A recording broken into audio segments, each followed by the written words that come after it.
Welcome back on this Wednesday as we look at the book of Obadiah and the judgment that the Lord is pronouncing against the kingdom of Edom. We find the reason today in verse 10. Let's begin. Because of the violence done to your brother Jacob, shame shall cover you, and you shall be cut off forever. What's the reason for this judgment? Because of what has been done to Jacob? Now, as we know, around 587, that's when the Babylonians came and took Judah off into captivity. It was they who had done it, they being the Babylonians, not Edom. So why this decree against Edom? We find out in the next verse. On the day that you stood aloof, on the day that strangers carried off his wealth and foreigners entered his gates and cast lots for Jerusalem, you were like one of them. We almost get this understanding that they were watching at a distance as Jerusalem was being destroyed by the Babylonians. They were not being a brother to Jacob, to the rest of Judah and Israel that was left. Instead, they were joining in. You were like one of them, entering the gates, carrying off his wealth, destroying the city. One of the Jewish writers mentions that it was the Edomites that actually burned down the temple. Well, we don't know that for a fact. There was great distrust between Edom and Judah. Let's continue now with verse 12.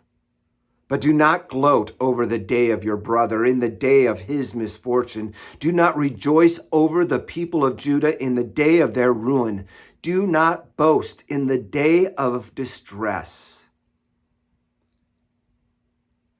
In this passage, verse 12, it's speaking against Edom's mocking of Judah, gloating over his brother in the day of misfortune, rejoicing over the people of Judah on the day of their ruin. That is how Edom mocked his brother. And because of that, and the next two verses, which are often also reasons of what Edom did, it says do not, but it is something that they have done, and for that the judgment would come. Verse 13. Do not enter the gate of my people in the day of their calamity. Do not gloat over their disaster in the day of their calamity. Do not loot his wealth in the day of his calamity.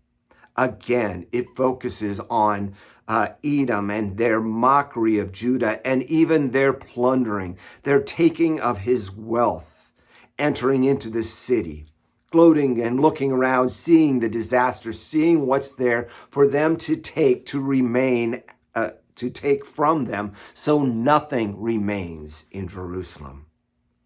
That's the second do not. The third do not in verse 14. Do not stand at the crossroad to cut off his fugitives, and do not hand over his survivors in the day of distress.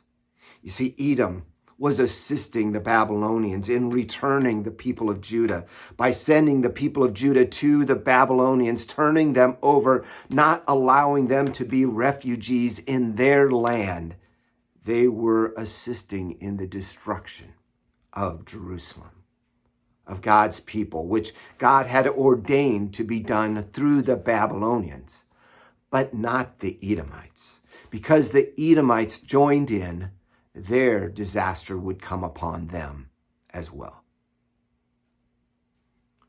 Come back tomorrow. We'll continue to look more at the prophecy as we look forward again to that final part on Friday, where we see just a little bit of hope. We'll talk to you then.